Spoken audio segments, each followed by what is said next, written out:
Hey, thanks for dropping by to the Planners on Purpose podcast, created by Naomi Tucker, CMP. Now, this space is for the event planners to encourage and empower you so that you can fully live your life on purpose. So before we dig in, please take a moment to subscribe so you get future shows. Now, here she comes, your host, Naomi.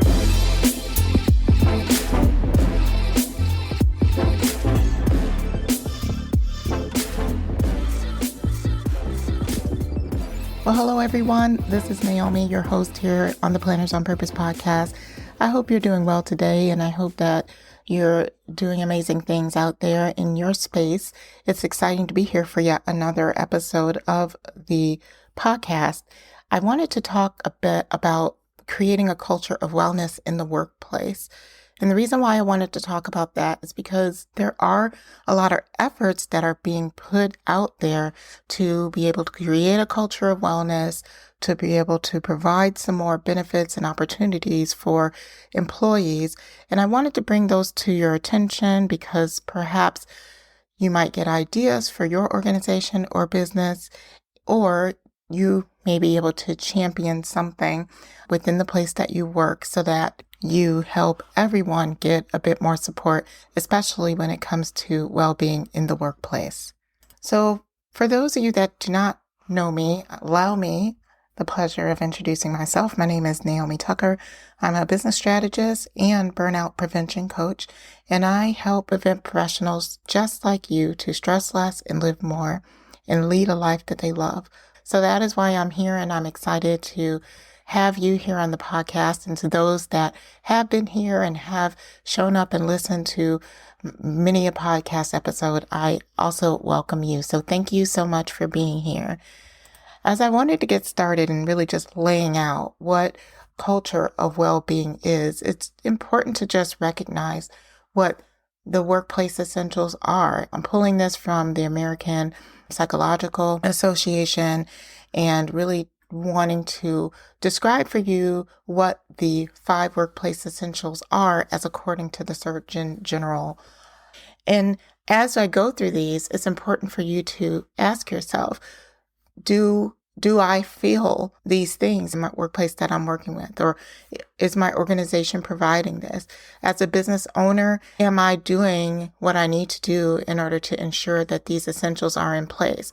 These are important questions to ask yourself so that you can then go back to your organization and back to your leader and just say, hey, maybe there's some areas that we can work on maybe in the coming year as a goal to foster a sense of well-being in the workplace.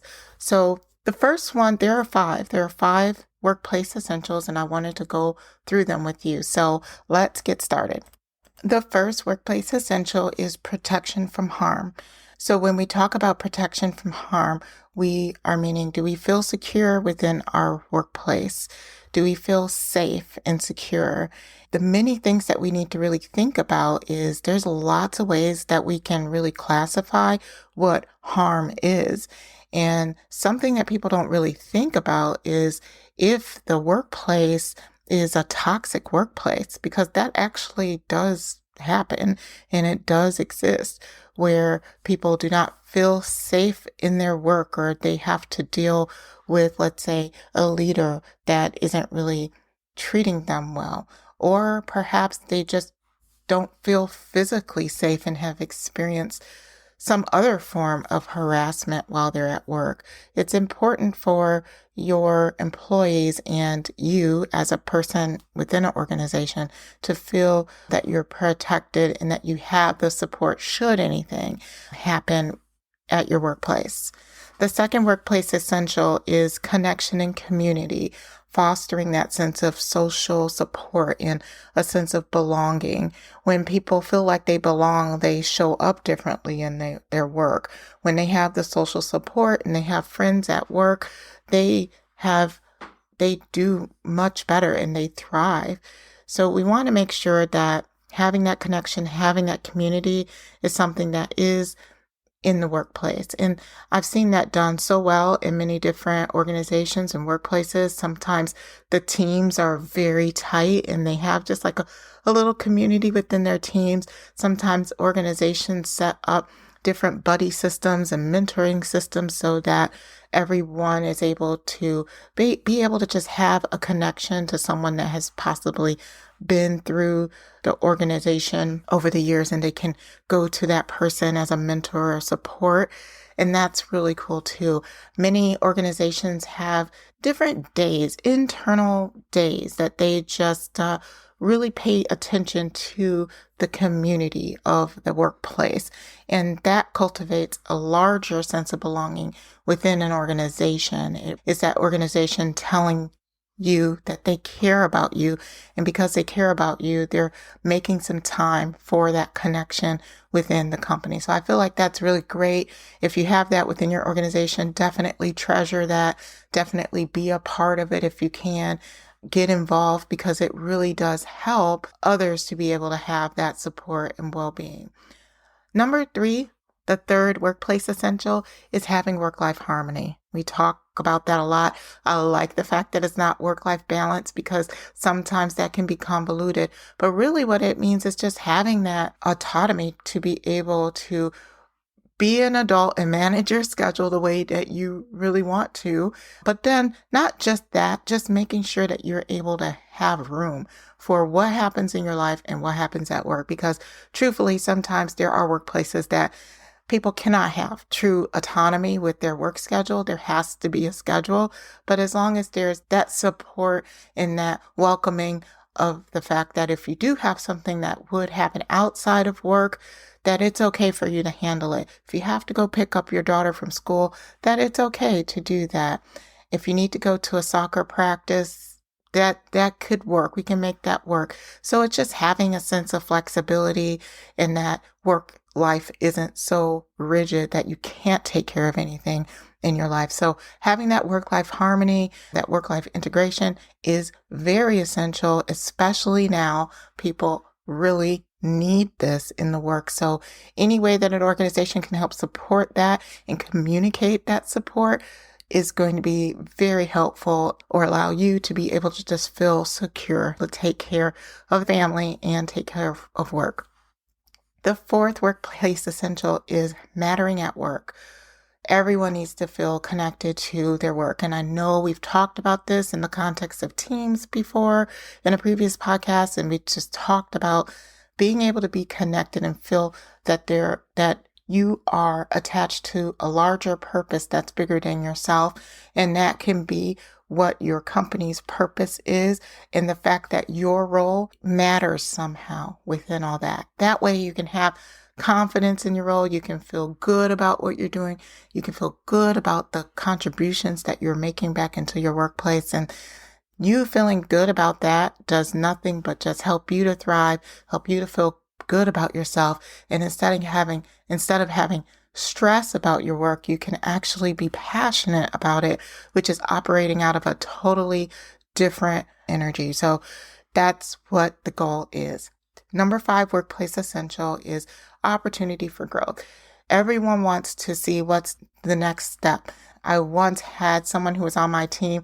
The minute that she was hired, she asked me, okay, so how do I get to that senior level position? She was already looking for that senior position. She was already trying to be able to track for her growth, even though she knew she had work to do just within the role that she was in. So everyone needs that opportunity for growth. They need to see what that next step is. And if there isn't a next step there, then that is an opportunity to be able to talk about what it could look like. But having learning involved in your role, being able to accomplish certain things and milestones, is just going to be super important for someone, because if you don't see the opportunity for growth, then you could turn around and find growth elsewhere. So making sure that there's opportunity for growth could also be very helpful when it comes to having well-being in the workplace. So those are the 5 workplace essentials. And I hope that you are taking track of that and just really telling yourself, do I have this? Just doing a self-check. Do I have this in my workplace, or do I have this in my business? Which one of these could I do have more of? Which more of these can I research to see if my organization already has some type of programming set up? These are the things that we need to be able to think about, because they all stack up and help us to have some great support around our well-being. It is important for us to know what these 5 workplace essentials are and how we can have our organization support us better when it comes to providing a grander sense of well-being in the workplace. So we have the 5 workplace essentials, which are protection from harm, connection and community, work-life harmony, mattering at work, and opportunity for growth. I truly hope that this can be used as a tool to help you to get the support that you need, and for you to just check to see if you have that support. If you do, wonderful, you're on the right track. I just thank you so much for listening and tuning in and caring about this, because it does matter. And I hope that it helps you understand that there's just a lot that goes into making sure that you have a workplace that you are supported and where your mental health and well-being is supported. So before I leave, I just want to make sure that you know that you matter and how you champion your mental health matters. And it's important that we also know that our well-being matters. So with that said, thank you so very much for listening. And until next time, please stay on purpose. Well, that wraps it up for this episode. If you enjoyed the conversation, hit the like button and tell us how much you enjoyed the show by leaving a message in the comments. Thanks for listening, and we'll see you next time.